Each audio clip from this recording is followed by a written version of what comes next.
헌정사상 처음으로 현직 대통령에 대한 체포 영장이 발부됐습니다.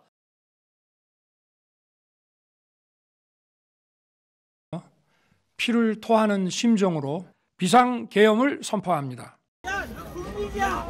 나랑 지금 국민이냐고! 알았어. 밀어요, 국회의원입니다. 형님 오셨어요? 괜찮아요. 예. 그러시라고!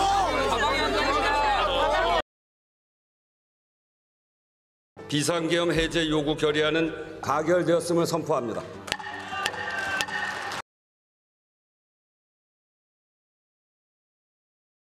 투표 결과를 말씀드리겠습니다. 대통령 윤석열 탄핵 소추안은 총 투표수 300표 중 가 204표, 부 85표, 기권 3표, 무효 8표로서 가결되었음을 선포합니다.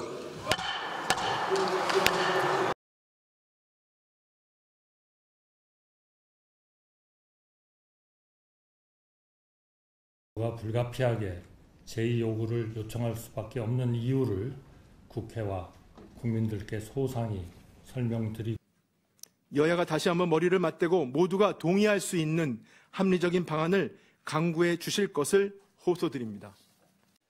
오늘 체포영장 발부는 범죄 혐의가 무겁기 때문은 물론이고 모든 수사 절차에 불응해온 윤석열 대통령이 자초한 결과라는 평가가 나옵니다.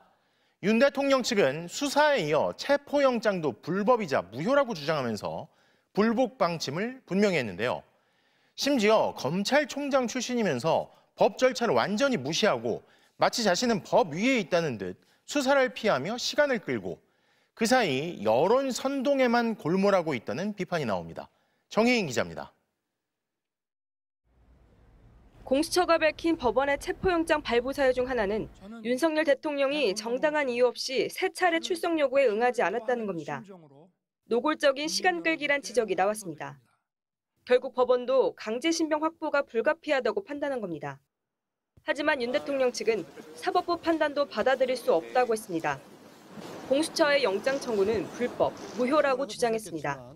권한 없는 기관에서 청구한 영장이 발부됐다는 것이 놀랍고 이런 불법적인 영장 청구는 불법 무효라는 입장입니다.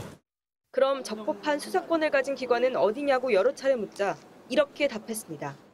지금 미리 어느 수사기관을 예정해서 말씀드리기는 어렵고 수사를 피하려다 체포영장을 자초한 것 아니냐는 질문에는 법치주의를 지키기 위해서라고 답했습니다.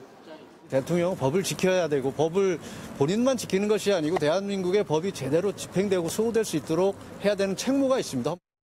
대한민국 헌법을 파괴하려 한 내란 혐의로 체포 위기까지 몰린 피의자가 헌법과 법치를 얘기하고 있는 겁니다. 검찰총장까지 지낸 법률가 출신 윤 대통령이 온갖 법기술을 동원해 일부 지지 세력 선동에만 골몰하고 있다는 비판이 나옵니다. 국민들이 볼 때는 뭔가 절차를 자꾸 문제 삼고 회피하려는 모습을 보이거든요. 글쎄 제가 아는 국민들은 또 반대로 생각하시는 분들도 계십니다. 어떤 국민들인가요? 제가 아는 국민들은 윤 대통령 측은 법원의 체포영장 발부에도 권한쟁의 심판을 청구하고 체포영장 효력정지 가처분을 신청하며 불복 방침을 밝혔습니다. 법조계에서는 더 이상 헌법 수호 의무를 지닌 대통령의 모습을 기대하기 어렵다는 지적이 나옵니다. MBC 뉴스 정혜인입니다.